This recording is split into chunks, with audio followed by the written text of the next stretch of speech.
Oh, I cry a lot. I cried reading all three of these books. I'm a big crier. Yeah. Yeah. Yeah.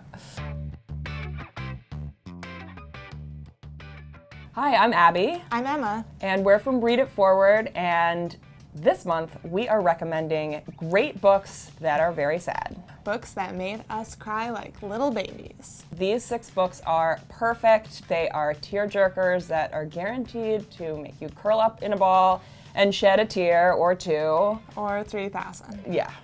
My first book is Codename Verity by Elizabeth Wein. If you like sad books, you might already be aware of this book. It is a notorious tearjerker. It's about 2 friends who are fighting in World War II, a Scottish spy who has been captured by the enemy, and the English pilot who flew her into Nazi-occupied France.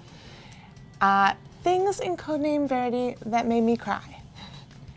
Bravery, ingenuity, old-fashioned pluck, and the power of friendship. My first pick is Everything I Never Told You by Celeste Ng. The first line of this book is, "Lydia is dead, but they don't know it yet." So Lydia is 16, and she is the eldest daughter of the Lee family. They are a Chinese-American family in 1977 living in a small town in Ohio. And when Lydia, who is her parents' pride and joy, is found dead in the local lake, it causes everything in this family to fall apart. I cried from start to finish through this book. It is a heart-wrenching portrayal of this family in crisis and also a page-turning thriller. My second book is The Book of Joe by Jonathan Tropper. This book is about a man who returns to his hometown after many years away. He has a not-so-triumphant homecoming because he got his big break as a novelist, writing a very thinly veiled novel about his hometown in which he totally trashes it and pisses off everybody he's ever known, basically.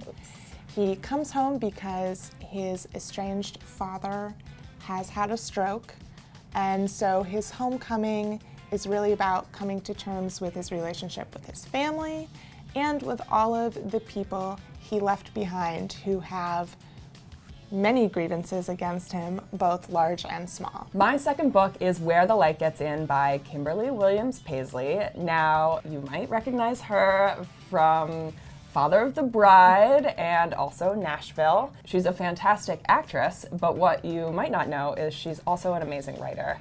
This is her memoir about her mother, who was diagnosed with a rare form of dementia called primary progressive aphasia. So she details watching her mom go from this incredibly strong woman to someone who can't talk, can't write, and doesn't even recognize her own family members. So needless to say, I cried a lot during this, but even though I was on the beach and using my beach towel to wipe the tears from my eyes and getting then sand in my eyes, I loved that she can find the unexpected humor and grace in the dark situation. She talks about, you know, forming a relationship with this woman that her mother becomes. So it's both uplifting and sad. My last book is A Constellation of Vital Phenomena by Anthony Marra. This is a fan favorite here at Read It Forward.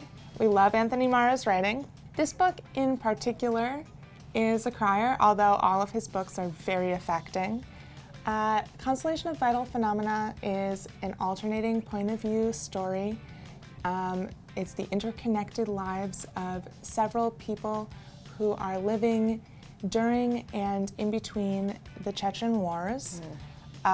So obviously it's a very heavy subject matter, but the way that Anthony writes, he finds both the pathos and the humor in many of these situations, and he can make you cry on both ends of that spectrum, or he can make me cry on both ends of that spectrum anyway. My final pick is Home is Burning by Dan Marshall. This is another memoir of sick parents. Dan was just a regular 25-year-old guy living in Los Angeles. He had a great girlfriend and a good job. when his mom calls and tells him that the cancer that she battled with when he was younger is back and is terminal. And then a few weeks later, his incredibly healthy father gets diagnosed with ALS. And so Dan has to leave LA, he moves home to Salt Lake, and together with his brothers and sisters, they form a sort of ragtag team terminal to help deal with his parents' illnesses. And his father deteriorates incredibly quickly. So this book made me cry for a million reasons. But Dan's writing is really, really searing. It touches your heart, and he's angry. He uses a lot of well-placed F-bombs in the book. Which is reflected on this beautiful cover. On the cover. And, you know, masks his sadness with alcohol and drugs. But ultimately, this memoir is so good, it hurts. So there you have it. There are our 6 sad books. We hope you are well armed with Kleenex, and we're sorry for any emotional distress we may have caused you. If you want to tell us what books make you cry, let us know in comments below or tweet at us at Read It Forward. And for more, don't forget to sign up for our weekly newsletter. We send you recommendations straight to your inbox. So go to readitforward.com and sign up.